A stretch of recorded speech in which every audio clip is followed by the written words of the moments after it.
Good morning. Hi, family and friends. How are you guys today? Well, today I just want to talk about being the chosen one and understanding what the chosen one is. So, for me, many of you may not know, I'm MP DeVille at your service. So, the chosen one. Are you the chosen one? Um, I have been going through this transformational mindset change, thought process change, all of that good stuff. And it is so exciting to learn about who you really are and who God intended for you to be in this world. And through self discovery, I have learned that there were some situations in my lifetime that were not very healthy. And I appreciate and I am grateful and I am thankful to God and the universe for bringing that subject matter into the realm of my mind. For bringing that subject matter to me, someone who was adamant about perhaps changing the trajectory of people's lives based on dysfunctional cycles. That's what I teach about. That's what I like. That's what I like explaining to people, because a lot of folks do not realize that what they don't realize is that dysfunctional cycles keep you stagnant. They keep you in a certain mindset. They keep you stuck. Dysfunctional cycles keep you from living the best life that you can possibly live. And that doesn't always mean being the richest person in the world, because with all the money in the world, you can have all the money in the world. You can have millions and millions and millions of dollars and still be the most unhappiest person in the world.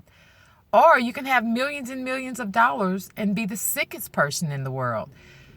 So I'm saying that to say that happiness does not rely on riches. Happiness does not rely on monetary matters. Happiness comes from inside. Happiness is something that we learn, and happiness is something that we gain. I think we gain when we become more gracious and more grateful for what we have. I'm not at the monetary status in my business where that I would like to be, but I am happy. I am so happy and I am so grateful that I am at the position in my life where I recognize that I am the chosen one. I recognize that it was me as a little girl who noticed dysfunction within her family. And it was me as a little girl who made a conscious decision that I did not, and I would not allow and put up with this type of dysfunction in my life. And I was a little girl when I thought that, because I watched so much unhealthy and dysfunctional relations, so many unhealthy and dysfunctional relationships surround me in one environment. And then I'd go to another environment and it was completely happy, harmonious, and just beautiful. And I wanted to live in the realm of happiness, harmonious, and peace. And I made a conscious decision as a child that I would grow up to live that way and be that way and lead that type of example. But what I didn't realize is that my mindset had me doing the opposite. Yes, I wanted to live in peace and happy and joy and all that. But my mindset, because I was so used to being around negativity and unhealthiness and dysfunction and uncooperativeness, I grew up around that. So that was a part of my mindset. So that was a part of the way I thought things should be. Fast forward, I'm still on my learning excursion. I never stop learning. Learning is something that we should all do as long as we're alive. You should always be learning something new. And throughout my journey, I decided that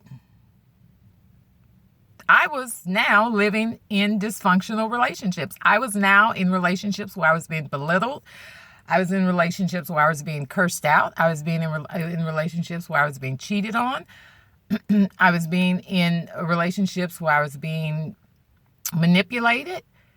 And I was allowing that because that was a part of my growing up. That was a part of my environment. That's what I thought was healthy. It wasn't until I started loving myself and accepting myself and knowing deep down what I thought as a child, which was unhealthiness and dysfunction was not good. And I didn't want to live that way. So all of those feelings started coming back to me. So as I grew up and started having my own relationships and realizing that, hey, I'm taking all of that dysfunction into my new life. So I started to do more research and analyzing myself and changing my thoughts about myself and who I was and what I was capable of. And I decided to move forward. I decided to make a conscious decision as an adult with children that I would no longer be in a dysfunctional relationship. I didn't care if I was going to be alone. Well, I wasn't alone. I had my kids. I didn't care if I didn't have help with my bills. I knew that God was my source. I didn't care what people would think about me. I didn't care how people would think about, oh, I broke up my family. I did not care what people thought because my concern was me and my children. And I think that needs to be a lot of our concerns. We need to be concerned about our well-being and our children's well-being and the next generation well-being. Because many of us will just overlook all that dysfunction, all that unhealthiness, and we will remain in the same negative cycles throughout our lives. So, I'm saying all that to say this, people. I believe I was the chosen one. I believe I was the one God picked in my family to discern rights from wrongs. I believe I was the one God picked in my family to decide that this is not right. I believe I was the one that God picked in my family to tell me it's up to you to change this. I wholeheartedly believe that because I don't believe God puts burdens on children at such a young age unless there's something that's going to come out of it later.